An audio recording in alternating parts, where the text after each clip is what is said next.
employment costs and why might be one of the sneaky parts of inflation that we haven't focused on before. Bang! Welcome to the Rebel's Edge.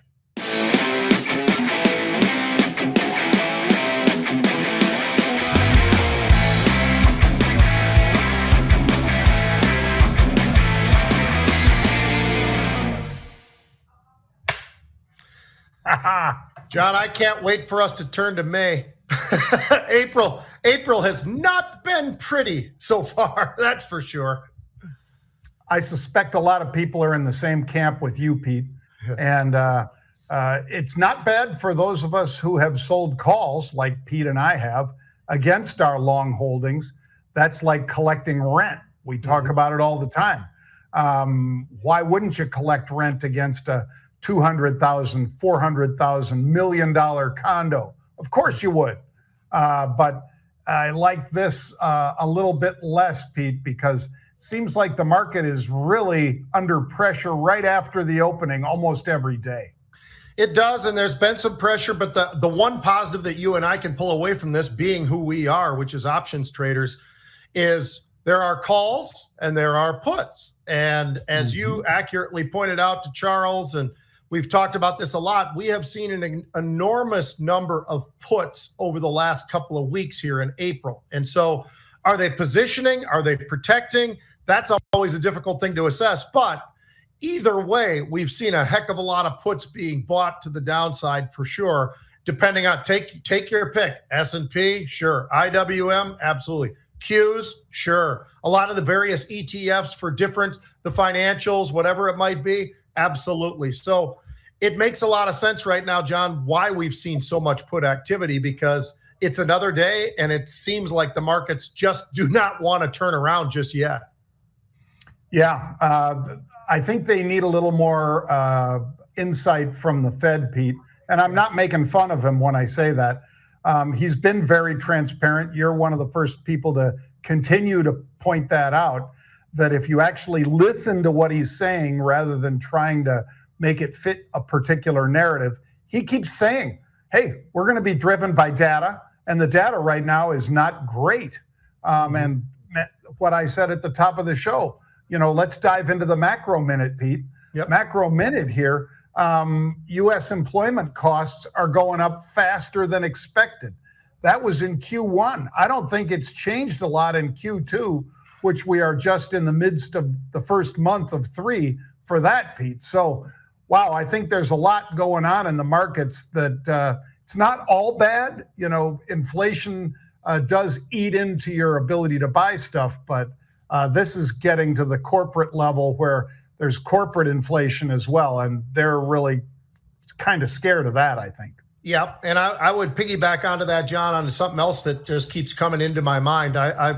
You look at April, we're down about 3% on the S&P. And now today, with a little bit more push to the downside, pretty close to almost a 4% drop for the S&P for the month of April. So as I say, maybe we want to get out of April. Now you've also got all those crazies out there that always love to use that stupid expression, well, sell in May and go away. I mean, let's be honest. Is that really something you're going to go off of? I don't know. I don't think so. I think you and I used to listen to all these guys who say that. Usually they're the posers and the guys who don't actually trade that say that, because the reality is there's always something to be able, you can do within the markets. All you need is, as long as there's volumes, and we've got volumes, we're still averaging about 48 million contracts a day, John. So there's a lot of room right now, and I don't think you want to go away in May. I think you want to be here. I think you ought to stay here now in May.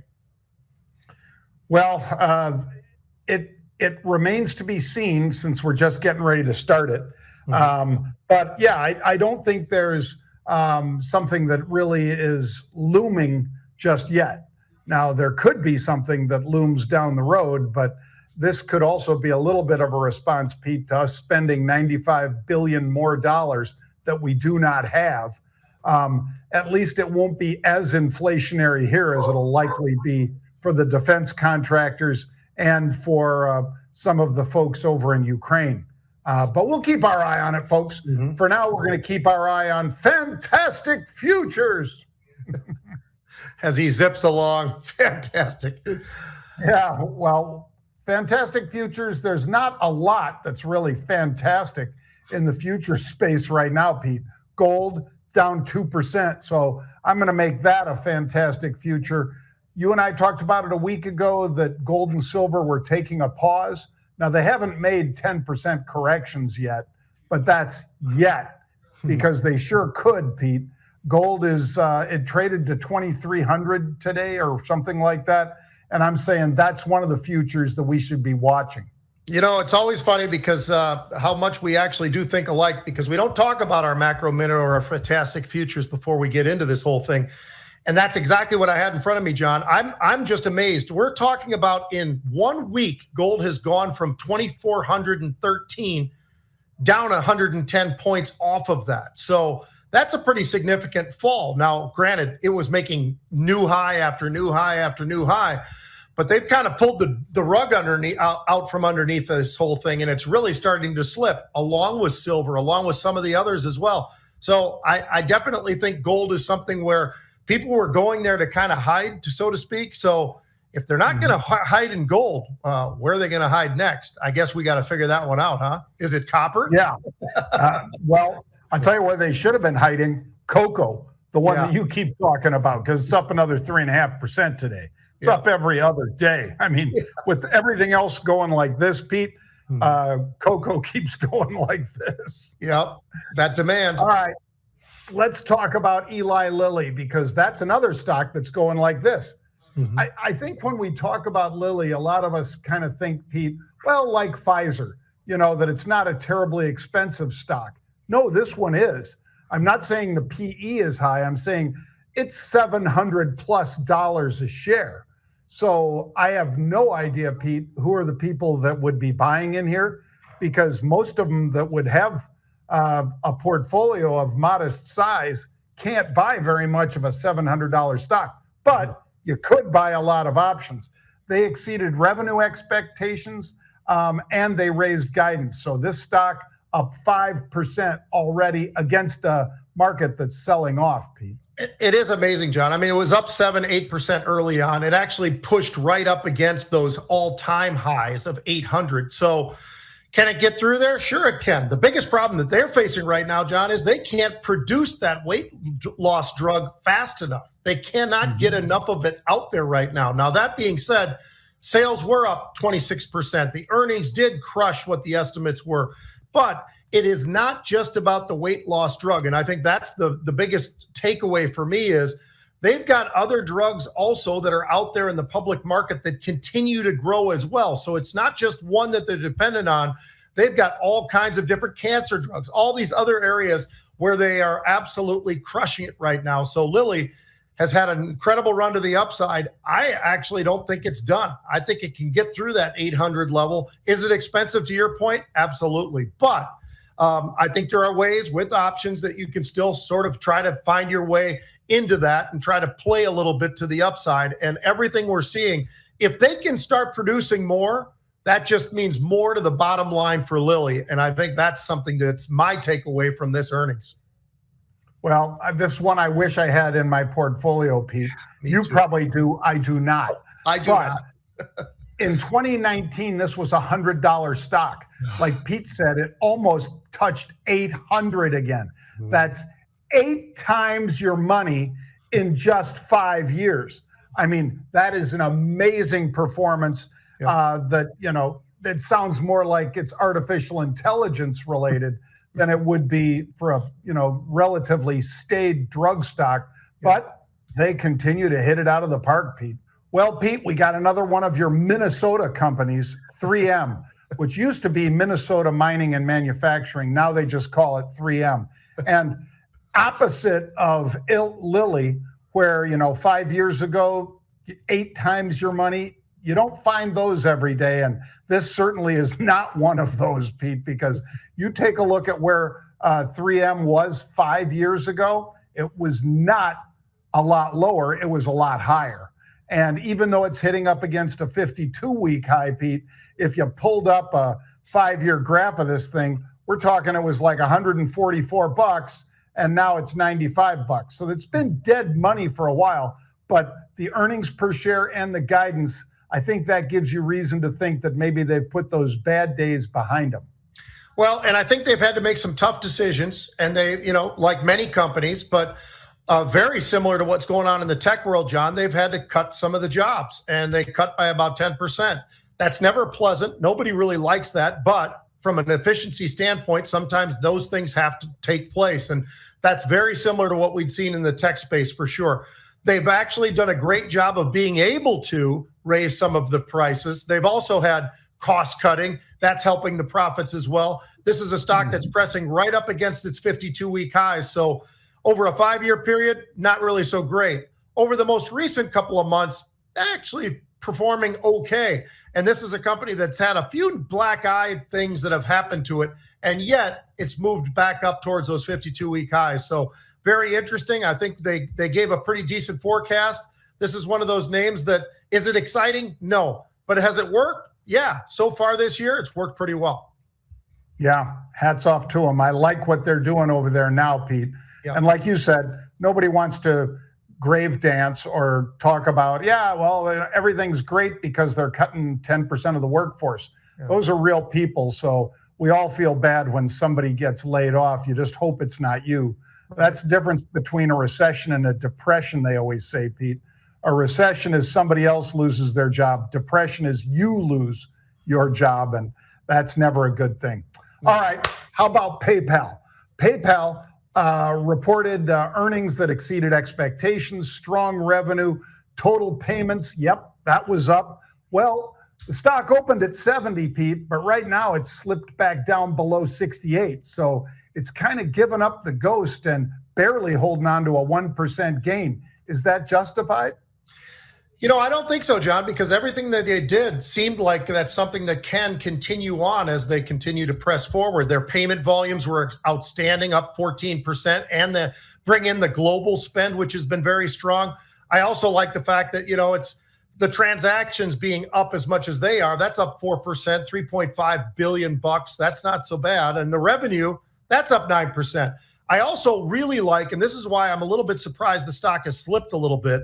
What I really like is everybody who's come out and decided, we're going to buy back some shares. That's usually been the trigger for a stock to absolutely skyrocket to the upside. It did that, but it's now giving it back, to your point, $5 billion repurchase. But for whatever reason, I think it's just maybe the broad market just kind of pulling on it, John, because this is one of those where when we look at all those numbers, it actually was justified to be where it was. And it's certainly significantly lower now than it was about 2 hours ago or so, 3 hours. Yeah, PayPal, it's had kind of a bumpy ride, safe to say. But they still have Venmo and so forth, Pete, competes against that Cash App over there at Block, which used to be called Square. But I think that's the one that is sort of I don't want to say the hidden gem, because a lot of people know about it, but certainly a lot of people use that, and that's helped them get to, like I said this morning, $70, even though it pulls back below 68. All right, how about Chegg, Pete? CHGG.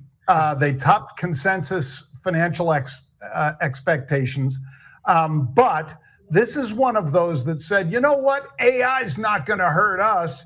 Well, I think it's already taken a pretty big bite out of what they do, because shares are tumbling today, Pete, in Chegg. It's down 25%. That means from January 2nd, the first trading day of the new year, till now, it's lost half of its value. Half of its value. And I think you can hang that squarely on the AI basically attacking them by offering things that Chegg used to get paid to offer to students. Yeah, it's interesting because the subscriptions, that's declining, and then they projected out even more declines, about 5% more. That's not ever good. The revenue forecast, that was below the estimates. I mean, there just is nothing. And then when you look, you can understand why. 52-week lows, yeah, it hit brand new 52-week belows today. 542 is where it got down to today. 13 is sort of the high end of the 52 weeks. Gross margins also were below. But you know who's happy today?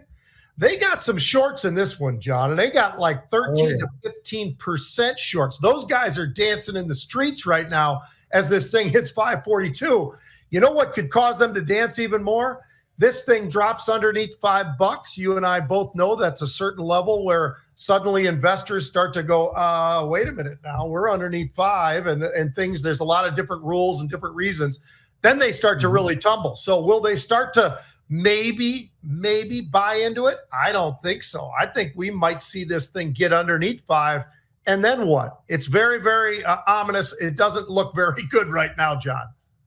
Yeah. And when you've got somebody like, for instance, Pete, Apple, that is late to the AI game, and Chegg, that basically dismissed it, and now they're going whole hog into it. Yep.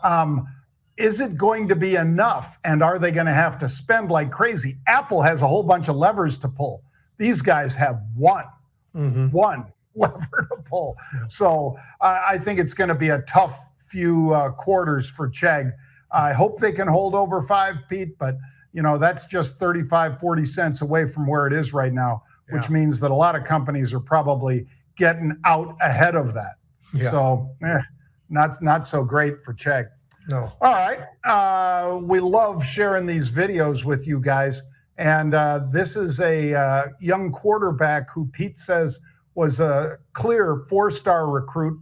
And he went over to Wisconsin. Did he play someplace else as well, Pete? He did. He played at he's a Texas kid. He played at SMU. He played at Oklahoma. And then, this new world, John, these guys are 24 or 5 years old coming out of college. It used to be your 20, but he's, I think, a 24-year-old guy himself. And I don't know when he turns 25. But, yeah, he was at Oklahoma. He was at SMU. And then now Wisconsin. His numbers at Wisconsin don't blow you away by any stretch, which is why he's a free agent. But I think when you watch this tape, we're going to understand why there was a little bit of interest in this kid. Let's take a look. Sleeper pick is one that wasn't even a draft choice. Remember the name Tanner Mordecai. Strong arm. Tanner Mordecai. He's an authentic leader. You can tell. He's a smart He's kid. got a cannon, though. He's fiery, and he's got that 4.4 speed, 4.46 speed. Plays with tons of courage. That's 4.46. Not afraid. Will move off platform to create more time for himself. Will throw underneath. Will take chances. Got the good arm. He's very courageous. He'll take off and run. Has had 50-yard runs before for touchdowns. This guy is what you're looking for. Brandon Allen and Josh Dobbs, if they show up in camp thinking, you know what, it's Purdy, and then I'm the 2, and Allen's the 3, and no, that's not the way it's going down. Really, really nice signing by the 49ers. Yeah. John, it certainly seems like a steal. Yep, and that general manager, also named John does an amazing job. John Lynch does an amazing job every year. I mean, let's be honest. He is the guy who got Brock Purdy. Now, was that a lot of luck too? Sure it was. Absolutely it was. But sometimes you make your own luck, right?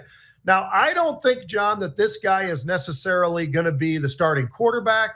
I think he does have all the different elements. He's got strength in his arm. He's got poise. He's a leader. He's all that stuff. And, oh, by the way, he can run a 4.46. But for whatever reason, his numbers don't blow you away. I mean, if you go back and historically look at his numbers in college, which is going to be different in the pros, they just don't really add up. But here's what I think is brilliant. Why not have this guy on your roster? Why not have this guy as maybe there's 10 plays for the season that this guy, and I don't mean total, I just mean there's 10 different plays for the season that you're going to put him in there with McCaffrey, with all those great receivers, with Kittle, and have a quarterback back there who can run a 4.46, but also still has that can of an arm, right? I mean, so there's a lot of plays. I mean, look at the creativity we've seen out of Kansas City over the years with that offense and some of the fun stuff that they convinced the head coach into doing and all that kind of stuff.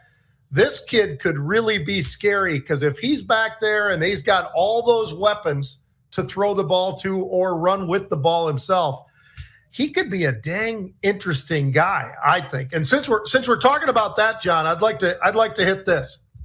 So everybody, speaking of quarterbacks, the whole world was against this whole thing happening in Atlanta, right? Everybody's like, hey, man, The number 8 pick, are you kidding me? You took a quarterback. You already gave Kirk Cousins all this money. You and I had this back and forth yesterday.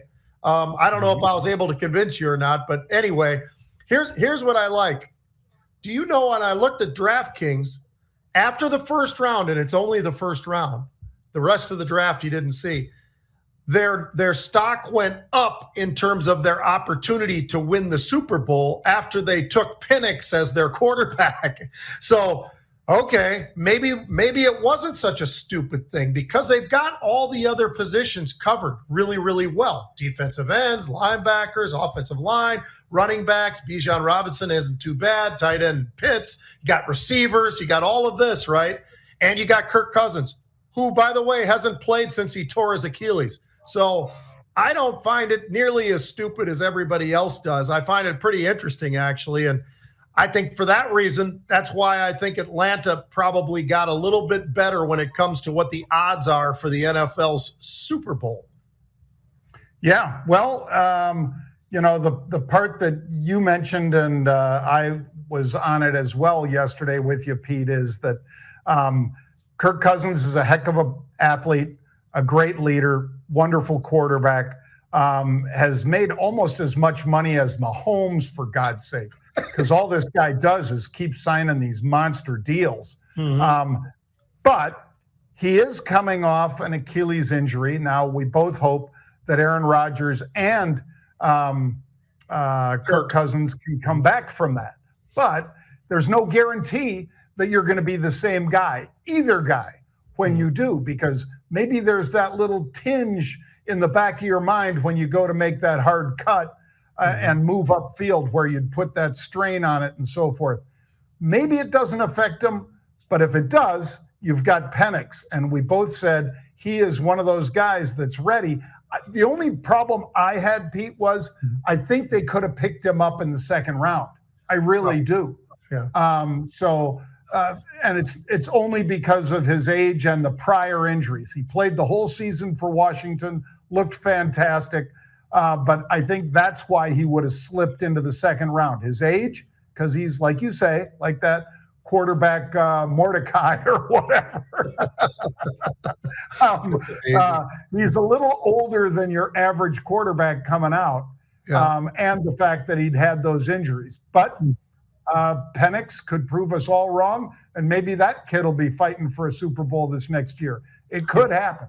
Yep, could happen. Could very well happen. We saw how many quarterbacks got hurt last year. So when everybody's so against having an actual backup that's meaningful, right? I mean, I think that it makes sense to have that kind of a backup. All right, lastly, John, the 2025 draft. Now, we just finished the 2024. It's never too early. It's never too early, John. We could have done this on Monday morning or Sunday night. But in any case, here's what's really interesting already early on. The number one player, talent-wise, based upon what all these different folks put out there for numbers and everything else, is a kid named James Pierce. He's a Tennessee defensive end. He's an end rusher, right? So he's the edge. He's ranked number one right now. And for those who don't know this, doesn't always mean you're the first pick because it's all about what do people need, right? I mean, Harrison was the number one player by far going into this year's draft, but other teams needed quarterbacks. They didn't need receivers until you got to Arizona, which is why Marvin Harrison Jr. ended up there. But that being said, there are two schools this coming draft that really stand out for me, John, and one of them is very near and dear to you because they got a kid by the name of Travis Hunter who ain't too bad, and he's ranked number 2. Now, Travis is pretty interesting because he was a 5-star guy. He was one of the best players, if not the best player in high school when he came out. He was able to go with Neon Deion down south, then they came back up to Colorado. The season didn't go the way they wanted, but I'll tell you what, as a cornerback and a wide receiver, that kid is really money, and he really is a heck of a player. And you got Shedeur Sanders at number 4. So you got two guys there from Colorado. And, Shedeur Sanders, whether you like him or dislike him, when you look at his numbers and he's got 27 touchdowns and 3 interceptions, you say that's fairly accurate throwing, I would say. So he's got something behind this whole thing. We'll see. It is early. It's way early, but you also have two Michigan guys. Will Johnson, who's a cornerback, and Mason Graham, who's a D lineman. Big, mean defensive lineman. And oh, by the way, Michigan this year, John, they didn't set the record, but they're damn close to the record. They had 13 players got drafted this year in the draft. And let's remember, the draft used to be 12 rounds. Now the draft is 7, and they had 13 players in 7 rounds. So pretty amazing team that Jim Harbaugh was able to put together. I think it's always fun to kind of look ahead and see what it looks like for this coming year. Any thoughts about the picks or any players or anything? I love Hunter, Pete, and he can play both ways and has at Colorado. The kid is a beast. And Shedeur Sanders, love him as well. By the way, I'll throw this stat out there, Pete. You mentioned the 27 touchdowns, which is a lot. You know, that puts him, it proves he can play at this level. But in the fourth quarter, Pete, threw 11 of those touchdowns and 0 interceptions. That's something that's going to resonate with some team that needs a quarterback because the kid was durable. He did not have a great line. He had a great receiver because, of course, he had Hunter. But he didn't have a lot of other great weapons. But I think they picked up a few this year through the portal and through signings. So I think Shedeur Sanders, if he can maintain that, not making mistakes in the fourth quarter and still able to move with his feet and make things happen, I think he is going to be one of the top picks. So I don't think having those guys number 2 and number 4 of the 2025 draft, I don't think that's a pipe dream. If they play the way they could play together, they could be number 1 and number 2. Yeah, I think it's pretty exciting. It's amazing what Michigan has put together as a team, as a school for many, many years, but especially the last couple of years with Jim Harbaugh. I mean, remember this, John. Harbaugh didn't even get to coach in a couple of the games this past year. I mean, and they still win the national title. So there's a lot to be said for what's going on at Michigan. I mean, and that's hard for me to say because it's my most disliked school, but I got to give them the props that they are who they are. So lots of fun and a fun look ahead for 2025. Yeah, worth watching those Colorado Buffalo folks. I'll be out there for a bunch of games. And it's a fun atmosphere, too, because they went from basically just watching that stupid, whatever that Buffalo's name is, run on the field, and then everybody'd walk out and go get drunk somewhere, to now people go in and they don't leave till the end of the game, Pete, because it's a fun place to watch. And they've made some great players look pretty bad on the field. That is the opponents. Until, of course, they had to play Oregon and UCLA and USC, and then it started to kind of go downhill like this. Well, folks, we thank you for joining us. We hope you'll return again tomorrow, 1 p.m. Eastern Time. Pete and I will be back. And as always, make sure you take a look for this. It's not an option. You can grab that book, claim your free copy of It's Not an Option by going to that website, itsnotanoption.com. And we will see you tomorrow at 1.